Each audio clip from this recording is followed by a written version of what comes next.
मैं आपको इतना जानता हूँ फिर भी आज लगा कि मैं आपको नहीं जानता हूँ। मेरा तो पूरा दिमाग घूम गया। अधिकतर लोगों के पास में एक स्क्रिप्टेड लाइफ होती है। आप अपनी नौकरी के टॉप पर थे, आपके पास लाखों का पैकेज था, कुवैत में नौकरी थी, सारी चीज़ें होने के बावजूद ऐसा क्या हुआ कि आपने नौकरी छोड़ दी? तब लोगों ने आपको पागल समझा था? ध्यान कभी भावनाओं को ख़त्म नहीं करता, वो भावनाओं के उपस्थिति को और उनको फील करने की कैपेसिटी को बल्कि और ज़्यादा बढ़ा देता है। अच्छा। एक ध्यानस्थ व्यक्ति किसी भी भावनाओं को एक सामान्य इंसान से बहुत ज़्यादा फील करता है। जब पैसा आता है ना, व्यक्ति पागल हो जाता है। आपके जीवन में एक ऐसी क्या घटना हुई कि आपने रातों रात नौकरी छोड़ दी? देखो, ऐसा है कि मेरे डिसीजन बहुत इम्पल्सिव होते हैं। इम्पल्सिव यानी कि मैं कोई भी फैसला बहुत पहले कर देता हूँ और उसके बाद में फिर उसके बारे में सोचता हूँ। अच्छा, उसके बाद आपने शादी क्यों नहीं की? आप इतनी बड़ी नौकरी छोड़ने के बाद ये 150 रुपये का साबुन, पलाश साबुन क्यों बेच रहे हो? और आपने सरकारी नौकरी की तैयारी क्यों नहीं की? ये क्यों करना पड़े आपको? जब आपने नौकरी छोड़ी तो उस समय आपका एग्जैक्ट पैकेज कितने का था? अधिकतर लोगों को ऐसा लगता है कि पैकेज ही सब कुछ है, सैलरी ही सब कुछ है, और लोगों को ये भी लगता है नीरज कि इतना बड़ा अमाउंट कोई कैसे छोड़ सकता है। जब आपने सभी लोग जो कर रहे थे वो नहीं किया, समाज से हटने का प्रयास किया, यानी कि अलग दिशा की सोची कि मैं ऐसा नहीं करूँगा, तब समाज का रिएक्शन क्या था? मैंने अभी हैंडमेड सोप का नया बिजनेस शुरू किया है, तो उसके पीछे आपका क्या विचार था कि आखिर आप ऐसा कर क्यों रहे? दोस्तों, हमारे आसपास हज़ारों ऐसी कहानियाँ होती है जो अनकही होती है और अनसुनी होती है। उन्हीं कहानियों में से एक कहानी लेकर हम आ रहे हैं हमारे पॉडकास्ट में।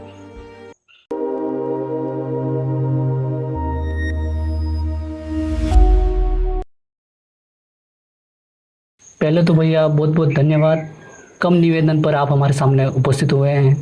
आपका जीवन बड़ा ही संघर्षमय रहा है, तो हम चाहते हैं कि वो इंटरेस्टिंग कहानी आप लोगों के सामने प्रस्तुत करें। आपने मात्र 18 साल की उम्र में नौकरी हासिल कर ली थी, उसके बाद 22 साल की उम्र में घर बना लिया था, फिर कुछ ऐसी घटनाएं हुई कि आपने नौकरी छोड़ दी, तो उसके बारे में आज हम विस्तार से चर्चा करेंगे। तो क्या आप उसके लिए तैयार हो? थैंक यू नीरज, तुम्हारे इस पॉडकास्ट की सीरीज़ में आके मुझे बहुत अच्छा लग रहा है। मुझे खुशी है कि मैं इसका पार्ट बना और तुम्हारे माध्यम से मैं अपनी बहुत सारी चीज़ें बहुत सारे लोगों के साथ शेयर कर पाऊँगा। तो चलिए आगे बढ़ते हैं इस क्रम में। तो हम शुरुआत करते हैं बचपन से। तो पहला जो सवाल है मेरा यही है कि आपका बचपन कैसा था, यानी कि परिवार की आर्थिक स्थिति कैसी थी? मेरा बचपन उतना सुगम नहीं रहा। आम बच्चों की तरह मुझे उतनी प्रिविलेज नहीं मिल पाई। मेरे माता पिता की आर्थिक स्थिति उतनी अच्छी नहीं थी, लेकिन फिर भी मुझे कुछ बेसिक संसाधन उपलब्ध थे और पढ़ाई मेरे लिए सबसे बड़ा ज़रिया थी और मेरी सबसे बड़ी ताकत वही थी। तो मैंने बचपन से उन परिस्थितियों में पढ़ाई को ही अपना माध्यम बनाते हुए आगे बढ़ने की कोशिश की। क्या कभी आपको ऐसा लगा कि ये रुकावटें मुझे अपने सपने पूरे नहीं करने दी? नहीं, ऐसा तो नहीं लगा, लेकिन कभी कभी ऐसा लगा कि उन मुश्किलों से कुछ अवसरों की कमी ज़रूर हो जाती है। जिन लोगों के पास में भौतिक संसाधन या फिर वित्तीय संसाधन होते हैं, उनके पास में बहुत कम समय में बहुत अधिक अवसर होते हैं। मुझे वो अवसर थोड़ी देर से मिले, लेकिन फिर भी कहीं ना कहीं ऐसा लगता है कि उन सब परिस्थितियों के पीछे कुछ और कारण रहे हैं, जिन कारणों ने मुझे कुछ अलग रास्तों से जाने के लिए प्रेरित किया और उन रास्तों ने मुझे वो बनाया जो मैं आज हूँ। जब आप पहली बार नौकरी की तलाश करने गए, तो क्या आपको डायरेक्ट मतलब मिल गई थी जो आप चाहते थे, या थोड़ी समस्या का सामना वहाँ भी करना पड़ा? नीरज, ये बहुत इंटरेस्टिंग है क्योंकि मेरी पहली नौकरी जो थी वो मेरे 33वें इंटरव्यू के बाद में मुझे मिली थी। अच्छा। हाँ, मैंने भारत भर में एक तरीके से कह सकते हैं भ्रमण करके अलग अलग 33 कंपनियों में इंटरव्यू दिए थे और लगभग 34वीं कंपनी में मुझे मेरा फाइनल सिलेक्शन मिला। और मुझे बहुत खुशी है क्योंकि मैंने इस दौरान अलग अलग जगहों की यात्राएं की, अलग अलग तरीके से लोगों के साथ में मिला और कई तरीके के कंपनीज़ के साथ में मुझे इंटरेक्शन करने का मौका मिला। और बाद में मुझे पता चला कि जितनी देर से सफलता मिलती है, उतना वो सफलता बहुत ज़्यादा वैल्यूएबल हो जाती है और वो आपको बहुत सारी चीज़ें सीखने के बाद में मिलती है, तो आपके माइंड में उसकी वैल्यू बहुत बढ़ जाती है। क्या आप बात कर रहे हो, 33 प्रयासों के बाद आपको 34वें प्रयास में नौकरी मिली। जो आपको करीब से जानते हैं उनको ये लगता है कि आपको इजी वे सफलता मिल गई थी। जब आपको 34वें प्रयास में नौकरी मिली तो आपका रिएक्शन क्या था? वास्तव में नीरज, जब हमें किसी भी चीज़ की सफलता मिलती है तो लोगों को लगता है कि ये एक ही प्रयास में या बाय लक उसको ये मिल गया है, लेकिन ऐसा नहीं होता। मैंने अपनी पहली नौकरी से पहले लगभग 33 कंपनियों में इंटरव्यू दिए थे और 34वीं कंपनी में मुझे मेरा सिलेक्शन मिला था। और मेरी जो पहली कंपनी थी वो बहुत कम लोगों को पता है, वो बहुत कम सैलरी में मैंने वहाँ पे ज्वाइन किया था, जो थी लॉर्ड्स क्लोरो एल्कली अलवर में। तो वहाँ पे मुझे खाली 7,000 की जॉब मिली थी, लेकिन मुझे उस वक्त ये नहीं था कि कमाना है।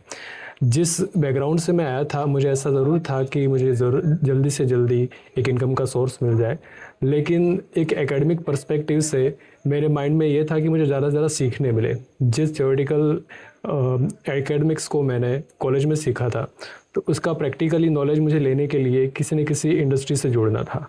और उस वक्त ये ज़्यादा ज़रूरी था कि आपको किसी भी कंपनी के अंदर पहले एंट्री मिले, आपको एक्सपीरियंस मिले और उस एक्सपीरियंस के बेस पे फिर आप आगे की यात्रा पूरी करो। अच्छा, जब नौकरी नहीं रहती है तब व्यक्ति के पास सिर्फ एक चुनौती रहती है कि नौकरी हासिल करनी है। लेकिन जब एक व्यक्ति के पास नौकरी आ जाती है तब चुनौतियाँ बढ़ जाती है कि मुझे ये करना है, ये करना है। तो क्या आपके सामने भी ऐसी कुछ चुनौतियाँ थी? देखो नीरज, ऐसा होता है कि दो तरीके के दुख होते हैं। एक तो नौकरी का ना होना और एक नौकरी का होना। तो जब तक तो आपके पास में नौकरी नहीं होती है तो आपको वो दुख बहुत ज़्यादा लगता है, और हो जाने के बाद में अलग तरीके के अपने दुख हैं जो करता है उसको पता होता है। तो डेफिनेटली उस समय में जब आपके पास कोई चीज़ नहीं होती है तो आपको उस चीज़ के लिए आपके माइंड में बहुत ज़्यादा कंसेप्ट होता है कि मुझे वो चीज़ मिल जाए। तो उसका दुख भी होता है जब तक वो नहीं मिले कि मुझे कोई चीज़ मिल जाए और उस चीज़ के बेस पे अपने लाइफ में आगे बढ़ूँ, जो मेरे पास नहीं है उस चीज़ को हासिल करूँ। तो डेफ़िनेटली उस टाइम पे ये ज़रूर था कि मुझे जल्दी से जल्दी जॉब चाहिए या कुछ इनकम का सोर्स चाहिए। तो वो एक बड़ा दुख था। लेकिन जब लगने के बाद में आप उन चीज़ों से गुज़रते हो जो आपने सोची नहीं थी, तो वो फिर एक अलग तरीके का दुख होता है। तो मेरे हिसाब से दोनों तरीके के प्रॉब्लम्स अपनी जगह पे हैं, लेकिन हाँ, शुरुआत आपको करनी ही पड़ेगी एक चीज़ से, तभी आप दूसरी चीज़ को समझ सकते हो। अच्छा, जब नौकरी नहीं रहती है तब व्यक्ति के पास सिर्फ एक चुनौती रहती है कि नौकरी हासिल करनी है। लेकिन जब एक व्यक्ति के पास नौकरी आ जाती है तब चुनौतियाँ बढ़ जाती है कि मुझे ये करना है, ये करना है।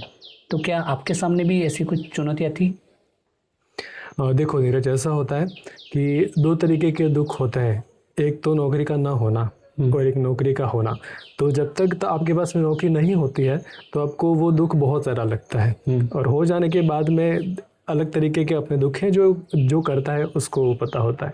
तो डेफिनेटली उस समय में जब आपके पास कोई चीज़ नहीं होती है तो आपको उस चीज़ के लिए आपके माइंड में बहुत ज़्यादा कंसेप्ट होता है कि मुझे वो चीज़ मिल जाए। तो उसका दुख भी होता है जब तक वो नहीं मिले कि मुझे कोई चीज़ मिल जाए और उस चीज़ के बेस पे अपने लाइफ में आगे बढ़ूँ, जो मेरे पास नहीं है उस चीज़ को हासिल करूँ।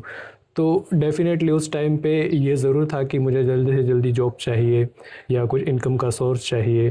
तो वो एक बड़ा दुख था। लेकिन जब लगने के बाद में आप उन चीज़ों से गुज़रते हो जो आपने सोची नहीं थी, तो वो फिर एक अलग तरीके का दुख होता है। तो मेरे हिसाब से दोनों तरीके के प्रॉब्लम्स अपनी जगह पे हैं, लेकिन हाँ, शुरुआत आपको करनी ही पड़ेगी एक चीज़ से, तभी आप दूसरी चीज़ को समझ सकते हो। अच्छा, अच्छी नौकरी हासिल कर ली आपने, अच्छा घर भी बना लिया, वो भी कम उम्र में। जो युवा अभी नहीं कर सकते वो आपने उस समय कर लिया था। इतना सब अच्छा चल रहा था, उसके बाद आपने शादी क्यों नहीं की? किसी भी चीज़ को पाने के बाद में हमारे पास में आगे की प्लानिंग आ जाती है। लेकिन मुझे जब नौकरी और जब इनकम शुरू हुई और जब मैंने अपना घर भी बना दिया, तो मेरे माइंड में सीधे ये क्वेश्चन नहीं आया कि अब मैं शादी करूं या लाइफ पार्टनर ढूंढूं या सेटल हो जाऊं, क्योंकि मैंने बचपन से कुछ ऐसी चीज़ें देखी हुई थी जो मुझे पहले उनको ठीक करना था। जैसे कि घर पे अशांति या माता पिता का कलेश, उन चीज़ों को मैं देखते आया था। तो मुझे ऐसा नहीं था कि इन्हीं चीज़ों को मैं रिपीट करने के लिए एक लाइफ पार्टनर ले आऊँ, क्योंकि सबसे पहले मुझे उन चीज़ों को फिक्स करना था अपने अंदर भी, अपने एनवायरनमेंट में भी। तो आई थिंक मेरे पास एक एडिशनल टास्क था। अधिकतर लोगों के पास में एक स्क्रिप्टेड लाइफ होती है जिसमें उनको अपने कैरियर के बाद में एक लाइफ पार्टनर ढूंढना होता है और फैमिली के अकॉर्डिंग सेटल हो जाना। लेकिन मेरे केस में ऐसा था कि मुझे पहले बहुत सारे घर के इश्यूज सॉल्व करने थे, जिसमें घर का एनवायरनमेंट और मेरे ऊपर जो उसका इम्पैक्ट हुआ था उन चीज़ों को मुझे क्लियर करना बहुत ज़रूरी था। अच्छा। क्योंकि आप जस्ट बिकॉज आप फाइनेंशियली रेडी हो गए, आपके पास में इनकम का सोर्स है, आप फैमिली की नज़र में सक्सेसफुल हो गए, इसका मतलब ये नहीं कि आप नेक्स्ट स्टेप बिना सोचे समझे ले लें।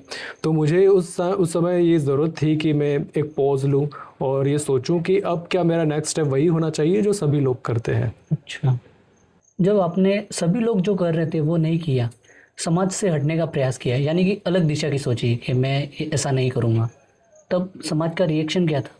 तब लोगों ने आपको पागल समझा था? ऑब्वियसली नीरज, जब भी हम कुछ ऐसी चीज़ करते हैं जो सब लोग कर रहे हैं तो हमें घर से, आसपास से और इवन फ्रेंड सर्कल से भी बहुत ताने सुनने मिलते हैं। क्योंकि ये एक ऐसा डिसीज़न है जो हर कोई बिना सोचे समझे कभी ना कभी तो लेता ही है, या तो अपनी मर्ज़ी से या फिर घर वालों की मर्ज़ी से। मेरे केस में ऐसा था कि मेरे ऊपर प्रेशर थोड़ा सा कम था, क्योंकि मेरे घर वालों को पता था कि इसका नेचर जो है वो इंट्रोवर्ट है, तो ये अगर हाँ कहेगा तो सोच समझ के कहेगा, तभी इसके साथ में कोई चीज़ आगे बढ़ाई जा सकती है, इसके साथ ज़बरदस्ती नहीं की जा सकती। तो एक वक्त तक तो घर वालों ने मुझे फोर्स किया, फिर उन्होंने मुझे बोलना धीरे धीरे कम कर दिया। हालांकि मुझे हर जगह से, दोस्तों से, समाज से, कई लोगों से मुझे ताने जाने अनजाने मिलते रहते थे, इनडायरेक्टली डायरेक्टली हर तरीके से। तो मैंने कभी उसको इस तरीके से नहीं लिया कि अब ये लोग क्या कह रहे हैं तो मुझे अब करना ही पड़ेगा।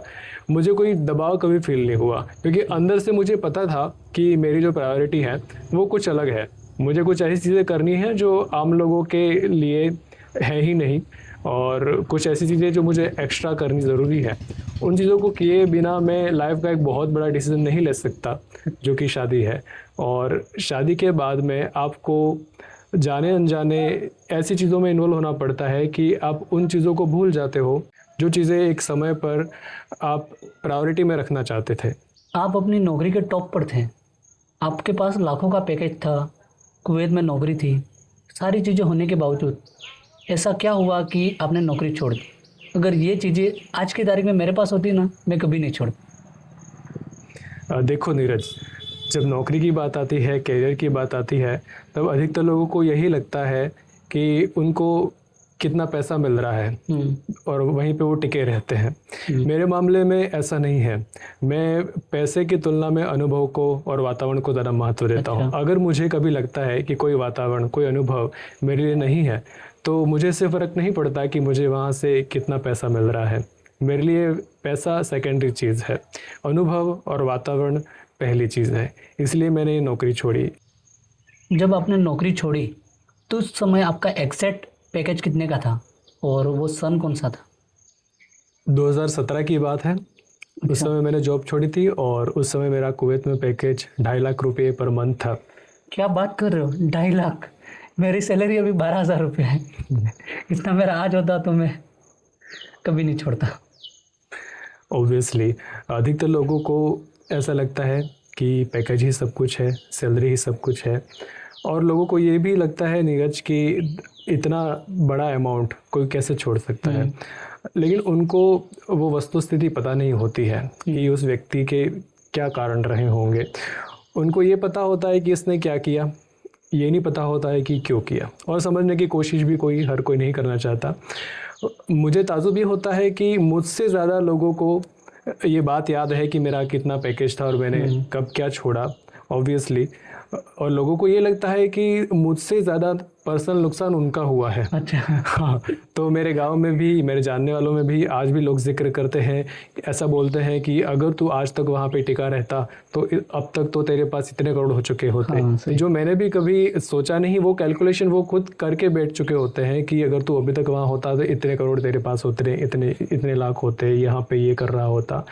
तो मुझे लगता है कि लोगों का ध्यान जब कैरियर की बात आती है तो खाली इस बात पे रहता है कि उसे पैसा कितना मिल रहा है, व्यक्ति के पास क्या आ रहा है, व्यक्ति क्या बन रहा है, किस प्रोसेस में है उससे उनको कोई मतलब नहीं होता। अच्छा। तो मुझे लगता है कि लोगों को ये बात भी ध्यान में रखनी चाहिए कि आप खाली एक अमाउंट के पीछे ना दौड़े, एक पैकेज के पीछे ना दौड़े, आप उस प्रोसेस में क्या बन रहे हैं, वो कैरियर आपको कहाँ ले जा रहा है, ठीक है, वो जानना भी बहुत ज़रूरी है।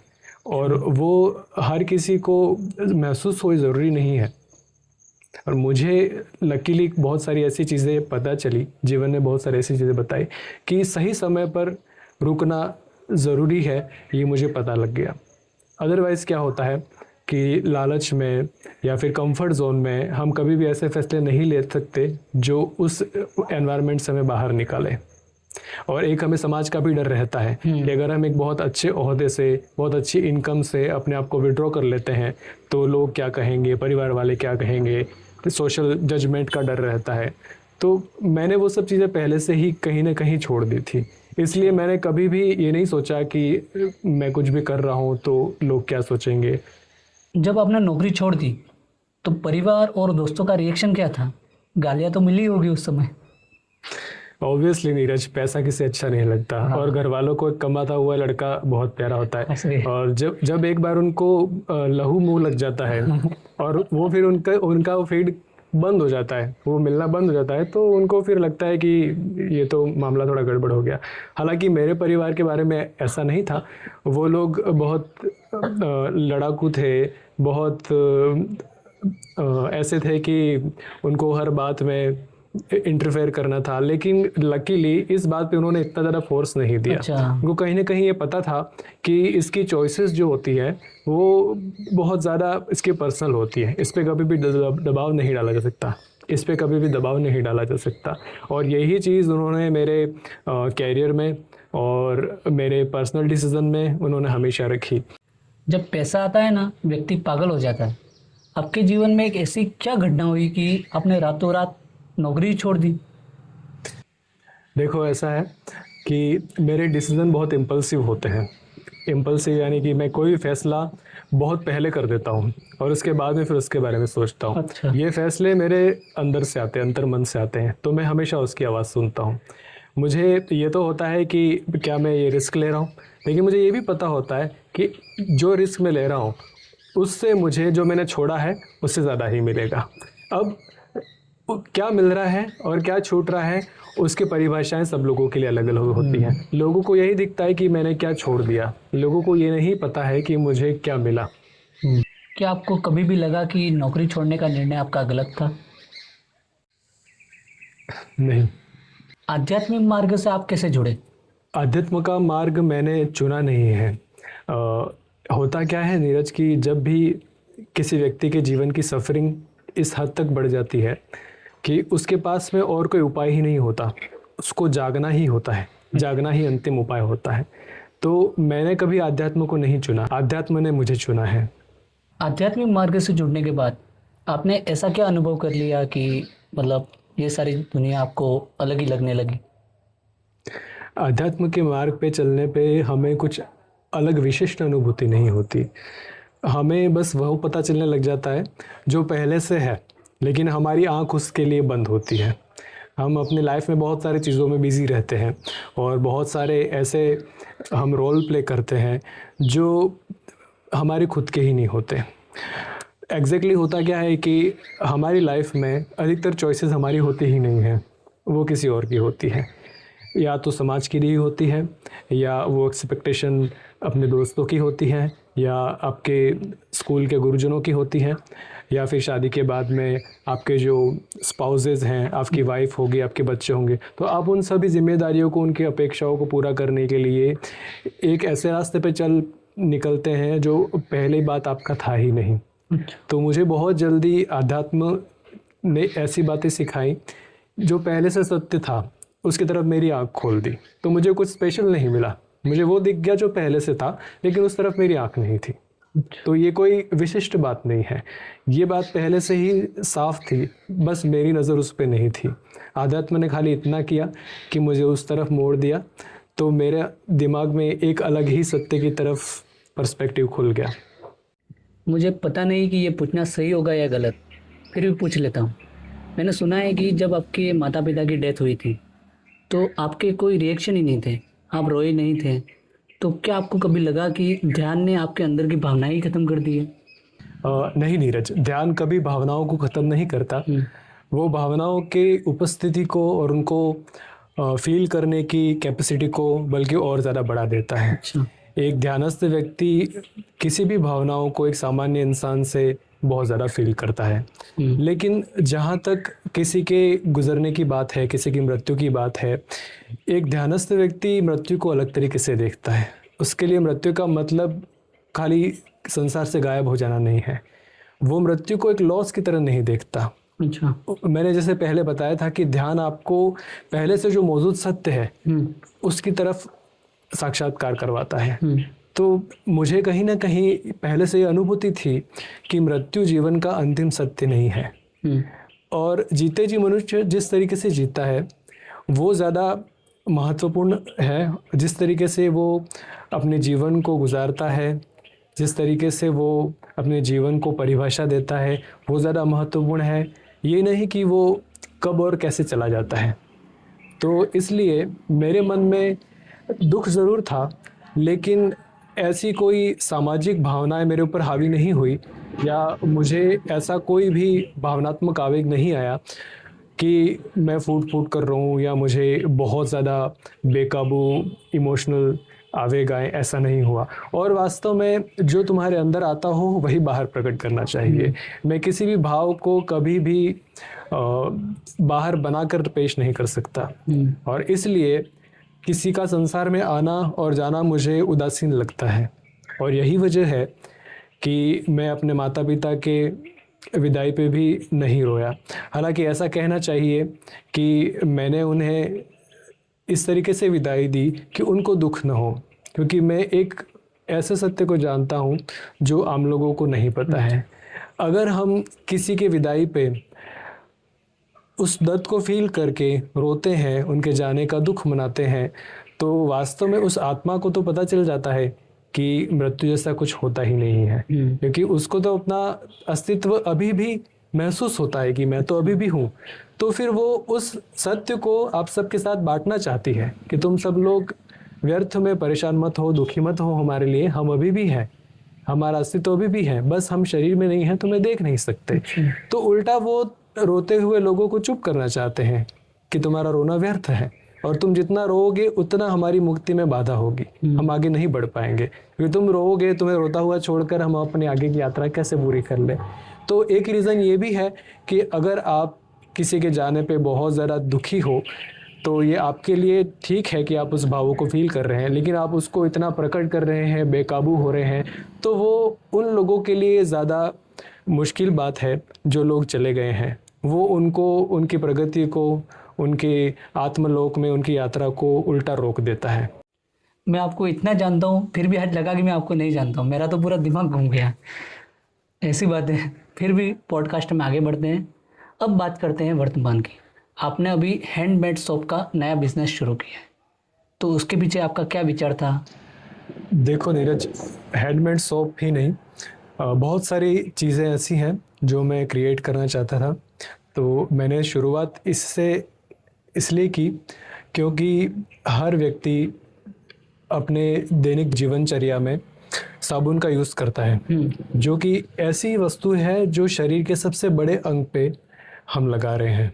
अच्छा। उसके अंदर इतने केमिकल हैं कि तुम बिना चूके रोज़ अपने शरीर को उन केमिकल्स के संपर्क में ला रहे हो। तो सबसे पहले उसी चीज़ को ठीक करना चाहिए जिसका एक्सपोजर सबसे ज़्यादा है। बाद में उन चीज़ों की तरफ भी जाया जा सकता है जिनका एक्सपोजर कम है। बात समझ में नहीं आ रही है कि आपने जॉब छोड़ दी, फिर अलग अलग तरह की चीज़ें की, फिर अभी भी तो आप जॉब भी तो कर रहे हैं एक तरह से, कि आप बिजनेस ही कर रहे हो। तो समझ में नहीं आ रहा है कि आखिर आप ऐसा कर क्यों रहे हैं? देखो नीरज, शुरू से मेरे स्वभाव में कुछ ऐसी चीज़ें हैं कि मैं किसी रटी रटाई चीज़ को फॉलो नहीं कर पाया। और जो तूने बोला कि मुझे समझ नहीं पाया कि इतनी अलग अलग तरह की चीज़ें क्यों की, जब एक दूसरी चीज़ करनी थी तो एक चीज़ क्यों छोड़ी, ये क्वेश्चन ऑब्वियसली बहुत सारे लोगों के मन में आता है। लेकिन एक इस तरीके का जीवन जीना जो किसी को समझ में नहीं आए, दैट्स ओके। तुम ऐसा जीवन जी सकते हो जो दूसरों को समझ में नहीं आए। हमें फैसले सिर्फ इसलिए नहीं लेने चाहिए कि लोगों को समझ में आए हमारे फैसले। अच्छा। हाँ, और इसके पीछे एक और बड़ी वजह है कि मेरे जीवन के जितने भी डिसीज़न हैं वो डिसीज़न मेरे खुद के लिए नहीं है, अच्छा। वो एग्जाम्पलरी हैं। वो अलग अलग तरीके के डिसीजन रहे हैं और वो इसलिए है, ये बताने के लिए है कि यह भी किया जा सकता है। अच्छा। आप एक बहुत ही ख़राब बैकग्राउंड से होकर भी कोई चीज़ अचीव कर सकते हो। आप अपने कैरियर के शीर्ष पे होकर भी उसको छोड़ सकते हो। आप बिना किसी एक्सपीरियंस के एक अपना खुद का वेंचर भी शुरू कर सकते हो।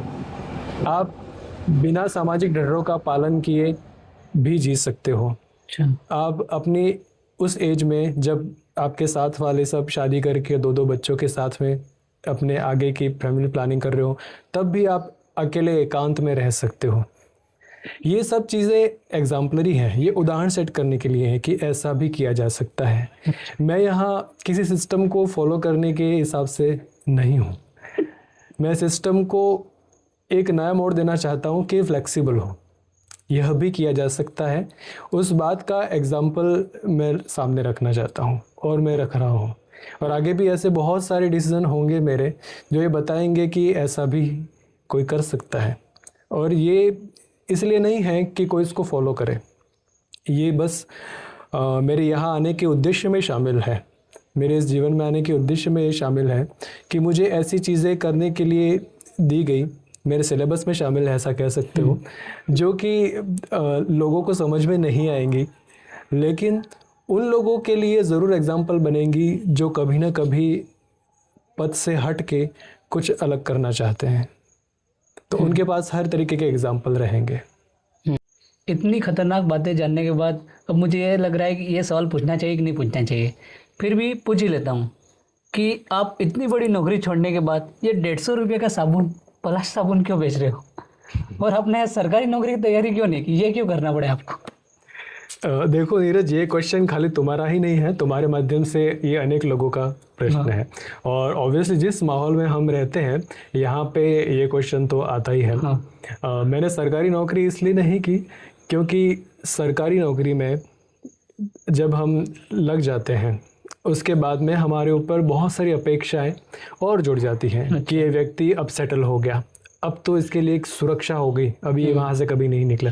और मेरा नेचर, मैंने तुम्हें बताया कैसा है, इम्पल्सिव डिसीजन लेने का। मैं कभी भी किसी भी माहौल को या एक्सपीरियंस को अपने अकॉर्डिंग नहीं होने के कारण कभी भी छोड़ सकता हूँ बिना ये सोचे समझे कि क्या हुआ। तो जिस चीज़ के लिए इतनी सारी भीड़ दौड़ रही है, मैं वहाँ एक ही प्रयास में जाके और वहाँ का अनुभव लेके कभी भी छोड़ दूँ तो कितने ही लोगों के लिए वो सीट खराब हो जाएगी।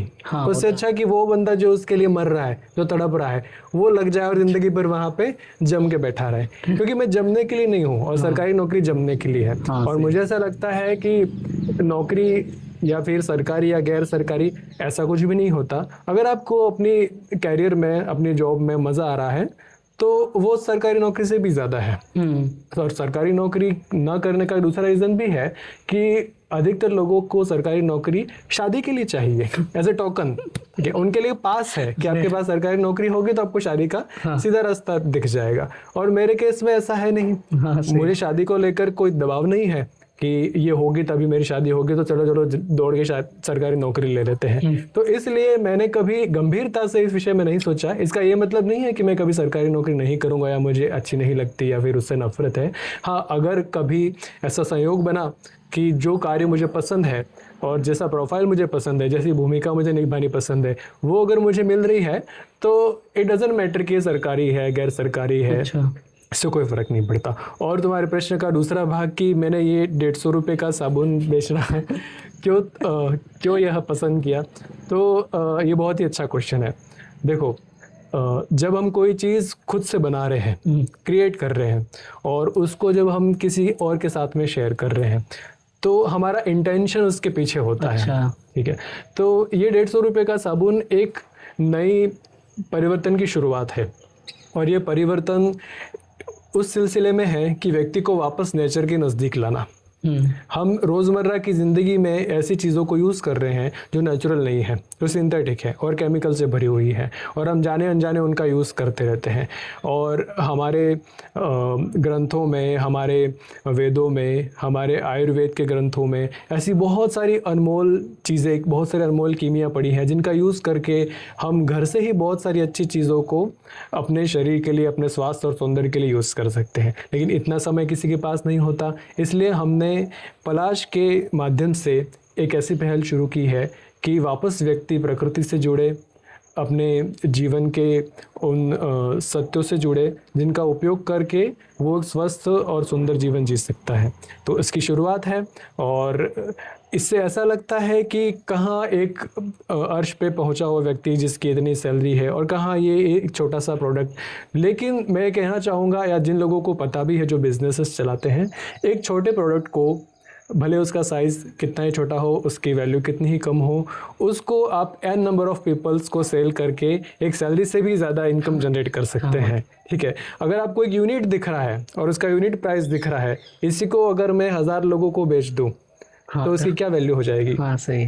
ठीक है, उतना अगर आप पूरे महीने की सैलरी को एक स्थायी इनकम मान के कर रहे हैं, तो इन दोनों को जब आप कंपेयर करोगे तो किसी भी जॉब के कंपेयर में आप अपने बनाई हुई चीज़ को सेल कर रहे हो, प्राउड फील कर रहे हो, अपने इंटेंशन को पहुंचा रहे हो, तो आई थिंक कि that's matter more than any career और any course of job activity. इतना सब जानने के बाद एक रैपिड फायर तो बनता है जिसमें आपको मात्र 3 सेकंड में आंसर देना होगा, तो क्या आप उसके लिए तैयार हो?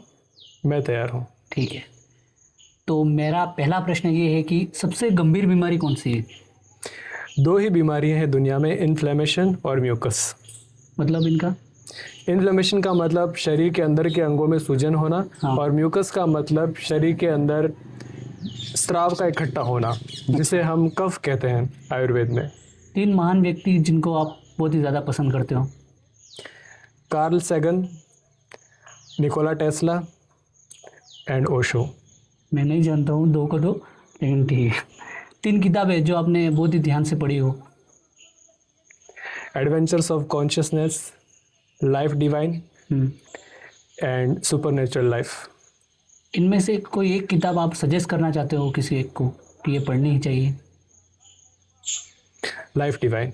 लाइफ डिवाइन, ठीक है। एक ऐसी मूवी जिसने आपका जीवन बदला हो या आपको अच्छी लगी हो कि ये मूवी देखनी ही चाहिए? इडियोक्रेसी। इडियोक्रेसी हॉलीवुड मूवी है? हाँ। ठीक है। 3 खास लोग जो आपके जीवन में महत्व रखते हैं? नेक्स्ट क्वेश्चन, क्योंकि एक्चुअली 3 लोग नहीं है, 3 से ज़्यादा है। अच्छा, आपका फेवरेट सॉन्ग? मितवा बाय शफकत अमानत अली खान। अच्छा, 2 लाइनें सुनाना चाहते हो? ज़रूर। सा हो मेरे मन ये बता दे तू, किस ओर चला है तू, क्या पाया नहीं तूने, क्या ढूंढ रहा है तू, जो है कही जो है सुनी, वो बात क्या है बता मितवा, कहे धड़कने तुझसे क्या मितवा, ये खुद से तो ना तू छुपा। अगर मान लो कोई व्यक्ति सोचता है कि आज से मैं ध्यान करूँगा, तो क्या ध्यान रखना चाहिए उसको? अपनी सांसों पर ध्यान दो। सांसों पर। नेक्स्ट क्वेश्चन, अगर किसी व्यक्ति को ध्यान शुरू करना है तो उसे कहाँ से शुरू करना चाहिए? अपनी सांसों से। सफलता का असली मंत्र? अपने स्वभाव से चलो। ठीक है, तो इसी के साथ रैपिड फायर का एंड होता है। अंत में एक अच्छा और महत्वपूर्ण सवाल बिल्कुल, कि आप 40 और 42 साल के हैं, तो ऐसा क्या किया कि आप उतने साल के लगते नहीं हो? इसके पीछे बहुत सारी इंटरेस्टिंग वजह हैं। उनमें पहली तो वजह है योग और खान पान। बहुत सारी चीज़ों का मैं निषेध करता हूँ, और दूसरी बात यह है नीरज कि मैं समय को महसूस नहीं करता। जैसे हर व्यक्ति अपने हर जन्मदिन पे ये सोचता है कि अरे मैं इतने साल का हो गया। और दूसरा यह भी है कि लोग अपने एज के अकॉर्डिंग एक्ट करते हैं। और मेरे साथ के जो लोग हैं ऑब्वियसली वो सब मुझसे ज़रा बड़े दिखाई देते हैं। तो मेरा कनेक्शन हमेशा ऐसे लोगों से ही रहा है जिनके अंदर अभी भी बचपना बाकी है और अभी भी जिनके अंदर जिंदा दिली बाकी है। तो ऐसे ही लोगों के साथ में मैं रहना पसंद करता हूँ। तो उनकी वाइब से भी मुझे वो एक एनर्जी बार बार मिलती रहती है और मुझे अपनी एज का एहसास नहीं होता। और जिस चीज़ का मुझे एहसास नहीं होता गुजरते हुए वो चीज़ मेरे ऊपर अपने आप दिखने लगती है। और यही वजह है कि मैं अपनी एज से बहुत ज़्यादा यंग दिखता हूँ। पॉडकास्ट का अंत करना पड़ेगा, लेकिन बातें यहीं ख़त्म नहीं होती है। मुझे कुछ ऐसी चीज़ें भी जाननी थी, जैसे समय का राज क्या है, मौत के बाद क्या होता है। तो दर्शकों, आपको भी ये सारी चीज़ें जाननी हो तो हमें कमेंट में ज़रूर बताएं, ताकि हम इसका पार्ट 2 लाएं और आपको बता सकें। यदि आपकी भी कहानी इसी तरह से इंटरेस्टिंग हो, या आपके आसपास कोई ऐसा व्यक्ति हो जिसकी कहानी पर्दे पर आनी चाहिए और वो छुप गई हो, तो हमें कमेंट करें। हम नए पॉडकास्ट में उसको लेंगे। धन्यवाद।